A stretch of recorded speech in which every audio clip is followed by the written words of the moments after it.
Welcome back. It's JWalter here and hope you're having an awesome day. And here's our latest housing market update. The most common question that I get on the channel is, should I buy a house right now or should I wait? I understand a lot of people's concerns about this and also wanting to get some advice about this because home prices have increased in the range of 15 to 20% compared to 1 year ago. And of course, mortgage rates have been skyrocketing. So that is the topic of today's video. I'm going to be sharing an article that actually goes over the pros and cons about buying a house. So let's go ahead and dive right in. And by the way, you guys probably noticed this is a temporary office I'm in right now. So let me know what you guys think.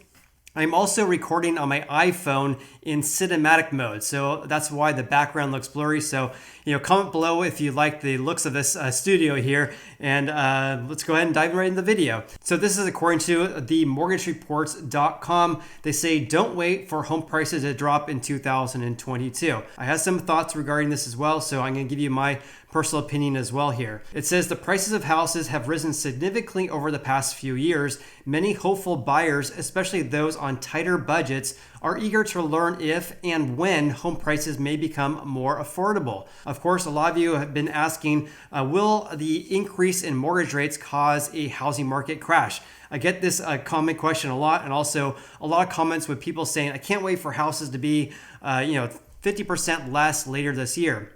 So anyways, I'll give you my opinion regarding that here in just a little bit. Anyways, the consensus from experts that they actually interviewed for this article here is don't hold your breath. So it says sky high housing demand isn't going anywhere. I wouldn't necessarily agree with this headline though, because it's really hard to predict what home buyers are going to be doing because of course mortgage rates have increased about 2% year to date. The average right now is about 5%. 1 year ago, it was about 3%. At the beginning of this year, it was around 3.3%. So in my personal opinion, I think we're going to see home buyer demand to decrease as mortgage rates increase further if they do this year. It says here, rising home prices have largely been driven by a supply-demand imbalance, and that is not going away anytime soon. So in other words, for many years, we've had many more home buyers than home sellers, and that's why we're having this imbalance right now, which is causing upward pressure on home prices because, of course, we have a lack of houses for sale. And I'm going to be sharing some data with you guys here in just a little bit regarding that. It goes on to say in this article that millennials, which is the largest demographic in history,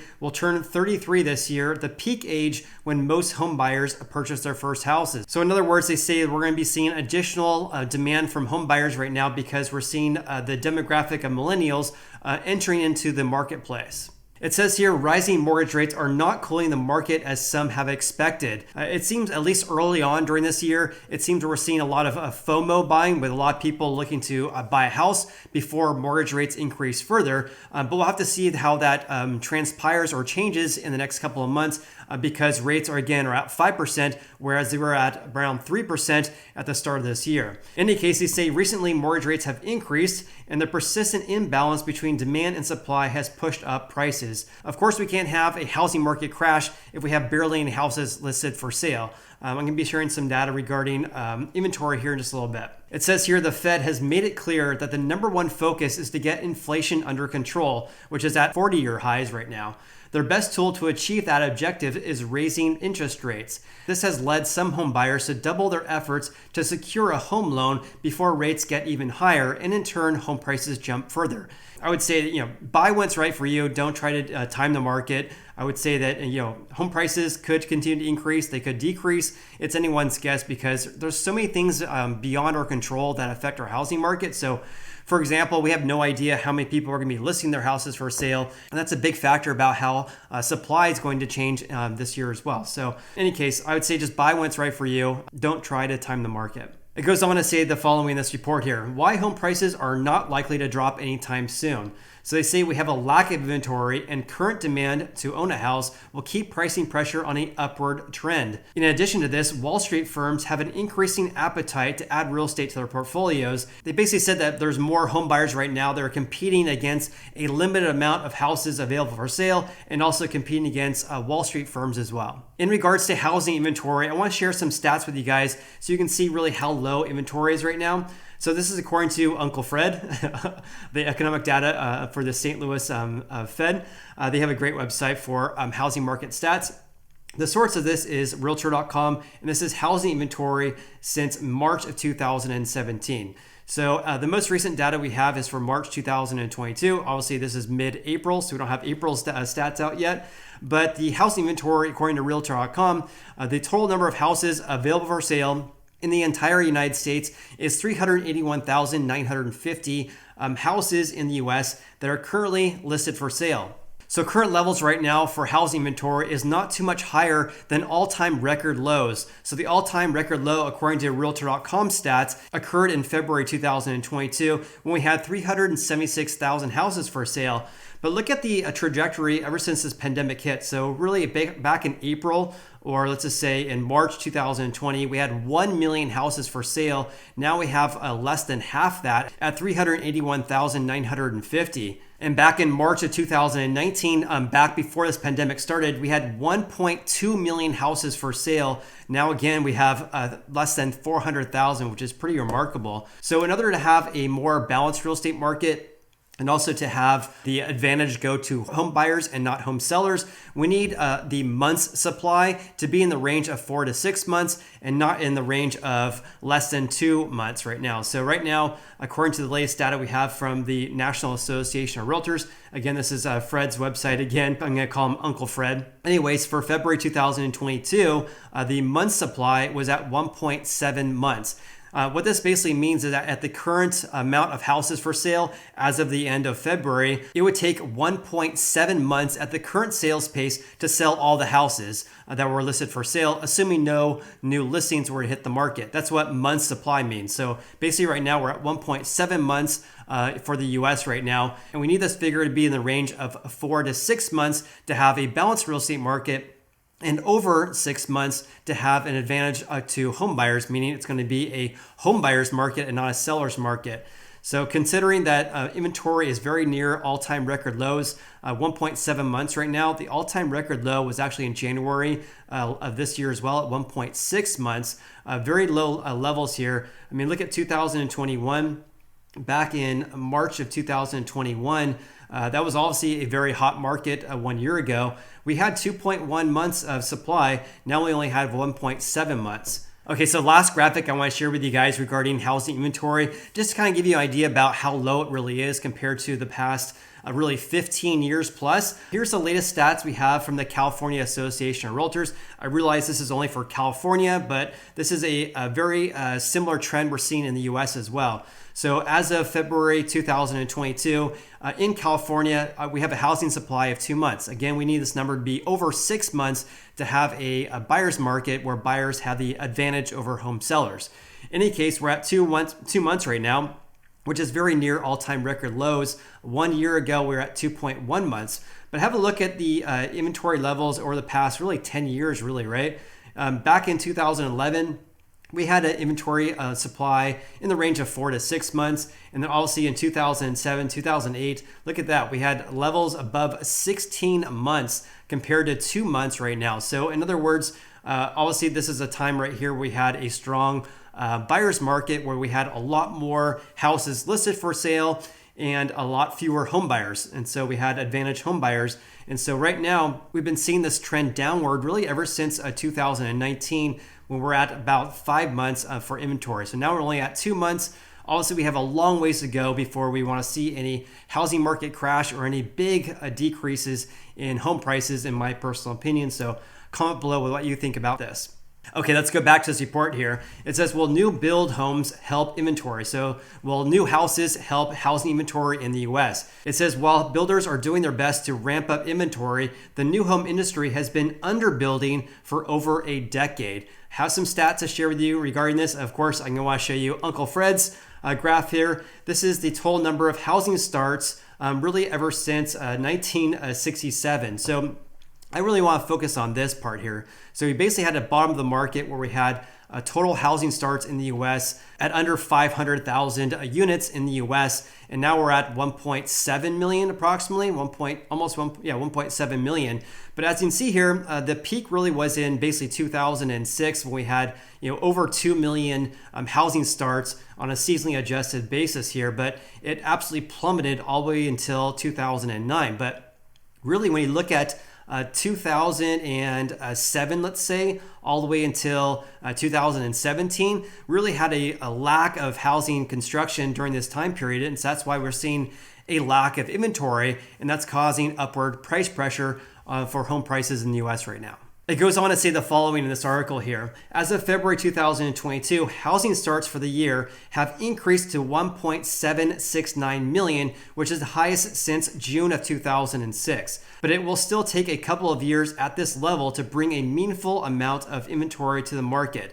One thing I want to bring to your attention, though, is that I don't think this person is really informed about this, but the housing starts at 1.769 million.